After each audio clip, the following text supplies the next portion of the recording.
이번 시간에는 우리 소프트웨어 생명 주기에 대해서 같이 한번 살펴보도록 하겠습니다. 그 다음에 이제 나온 게 나선형 모형이요. 스파이럴 모형. 만약에 우리가 프로그램을 개발하는데 아주 많은 그런 기능들이 있는 대규모 소프트웨어 같은 경우에는 한 번의 프로토타입만으로는 우리가 소프트웨어를 개발하기가 힘들어요. 왜? 기능이 많다 보니까 사용자의 요구사항도 그만큼 많을 거고 요구하는 기능들도 많을 거고 많겠죠. 그럴 때는 이제 우리가 프로토타입으로는 불가능합니다. 해서 나선형이다, 스파이럴이다 라고 하게 되면 이제 얘는 나사선 생각하면 되죠. 나사선. 맨 처음에 이제 계획을 수립하고 그 다음에 위험 분석하고 개발 및 검증을 하고 그 다음에 이제 고객한테 평가를 받아요. 평가를 받고 고객의 요구사항이 또 추가됐어요. 또 추가가 되면 다시 계획 수립부터 다시 시작하는 거예요. 다시 시작해서 또 위험 분석 또 하고 개발 및 검증 또 하고 고객한테 또 평가받고 요 과정을 계속해서 반복적으로 하면서 유지보수가 필요 없을 만큼 그 수준까지 완성도를 높이는 게 이 스파이럴, 우리 나선형 모형의 목적입니다.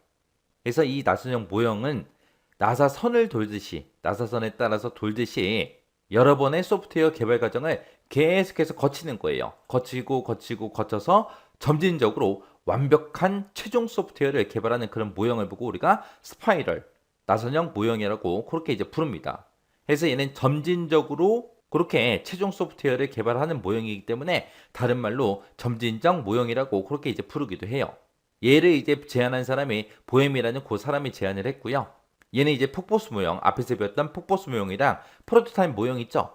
그 두 가지 모형의 장점에다가 위험 분석 기능을 얘를 이제 추가시켜서 만들어 놓은 그 모형을 보고 나사선 모형, 그렇게 이제 부릅니다. 해서 얘는 이제 누락이 되거나 추가된 그런 요구사항 같은 것들을 우리가 집어넣을 수 있다 없다? 있더라. 요구사항이 고객이 평가했는데 요구사항이 또 들어왔어요. 또 들어오면 어디서부터 다시 시작한다. 계획 수립부터 또 시작하더라. 언제까지? 고객의 마음이 들 때까지. 해서 얘는 별도의 유지보수 과정이 필요하다 필요 없다? 필요가 없더라. 왜? 요구사항이 생길 때마다 계속해서 계획 수립부터 시작해서 또다시 개발하고 또 개발하고 또 개발하고 계속해서 개발하기 때문에 별도의 유지보수 과정이 필요가 없습니다. 그래서 얘는 나사선을 돌듯이 여러 번의 소프트웨어 개발 과정을 거치더라.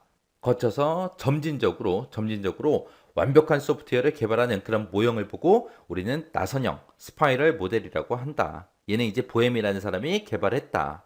얘는 폭포수하고 프로토타입의 장점, 그 이 두 가지 모형의 장점에다가 무슨 기능을 추가했다? 위험 분석 기능을 추가한 그런 모형이더라. 중간중간에 요구사항을 우리가 첨가할 수 있다 없다? 있다. 유지 보수 과정이 필요하다 필요 없다? 필요가 없더라. 이런 거 이제 잘 기억하셔야죠. 그리고 주요 네 가지 주요 활동 요 네 가지 잘 기억하셔야 돼요. 계획 수립, 위험 분석, 검증 및 개발, 고객 평가. 그리고 고객의 요구사항이 또 생겼다? 그럼 다시 계획 수립, 위험 분석, 개발 및 검증, 고객 평가 또 생겼다? 다시 계획 수립부터. 또 계획 수립부터 이렇게 해서 계속 나사선이 계속 돌죠. 도는 것처럼 이 과정을 계속해서 돌아가면서 계속해서 수행하는 겁니다. 이런 걸 보고 나사선 모형이라고 해요. 그래서 이제 우리 시험 문제에서는 이런 여러 가지 나사선 모형의 특징 같은 것들 있죠. 이런 것들을 쭉 써놓고 이게 이제 어떤 모델에 관한 설명이냐 써라. 그렇게 나올 수도 있고요. 네 가지 주요 활동 이 네 가지를 딱 써놓고 중간에 구멍을 뚫어 놓을 수도 있겠죠. 그래서 이런 특징들 정확하게 여러분들의 핵심은 정확하게 알고 계셔야 돼요. 이번 시간에는 우리 나선형 모형 문제를 같이 한번 풀어보도록 하겠습니다. 다음에 제시된 나선형 모델이요. 스파이럴 그 모델의 네 가지 주요 활동을 순서대로 나열하시오. 그렇게 이제 나왔습니다. 우리 네 가지 주요 활동에 보게 되면 뭐 위험 분석도 있고 고객 평가도 있고 계획 수립도 있고 개발 및 검증이라는 것도 있고 이렇게 이제 네 가지가 있죠. 이 네 가지가 지금 섞여 있으니까 그걸 이제 순서대로 나열해라 그 얘기죠. 그래서 우리가 맨 처음에 이제 이 네 가지 중에 제일 처음에 해야 되는 게 우리가 먼저 계획을 먼저 수립을 해야 되겠죠. 계획 수립하고 나서 그렇게 이제 계획 수립한 걸 가지고 우리가 이제 위험 분석을 먼저 하고요. 그러면서 위험 분석을 한 후에 그리고 나서 이제 실제 개발에 이제 들어가야죠. 실제로 이제 개발하고 그 개발한 거를 검증을 한 다음에 고객한테 이제 평가를 받으면 됩니다. 그래서 지금처럼 그 순서가 지금처럼 이렇게요. 맨 처음에 이제 계획 수립하고 위험 분석하고 그다음에 개발 및 검증을 하고 고객 평가하고 이런 순으로 계속해서 이제 반복이 되는 거죠. 그래서 이렇게 해서 계획 수립, 위험 분석, 개발 및 검증, 고객 평가까지 갔다고 해서 끝나는 게 아니라 고객 평가를 했더니 뭔가 또 요구사항이 또 생기거나 아니면 일부 수정할 게 생겼습니다. 그러면 그 내용을 가지고 다시 우리 계획 수립부터 다시 이제 또 진행이 되는 거죠.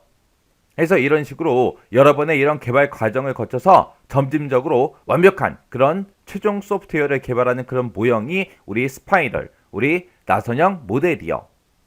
그래서 우리 스파이럴 모형, 이 나선형 모형은 여러 번의 소프트웨어 개발 과정을 거쳐서 점진적으로 개발하는 그런 모형이다. 이게 이제 핵심 키워드입니다. 그래서 만약에 시험 문제가 나선형 모델에 대해서 이제 서술하시오 그렇게 나오면 이 말은 꼭 들어가게끔 그렇게 이제 우리가 정답을 작성을 해야 돼요.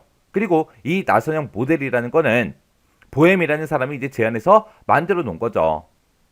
그래서 우리 폭포수 모형이라는 것도 있고 그 다음에 프로토타입 모형이라는 것도 있습니다. 그 두 가지의 이제 장점에다가 위험 분석 기능을 추가해서 만들어 놓은 게 우리 나선형 모형이고요. 이 나선형 모형을 우리가 다른 말로 점진적 모형 그렇게 이제 부르기도 하죠.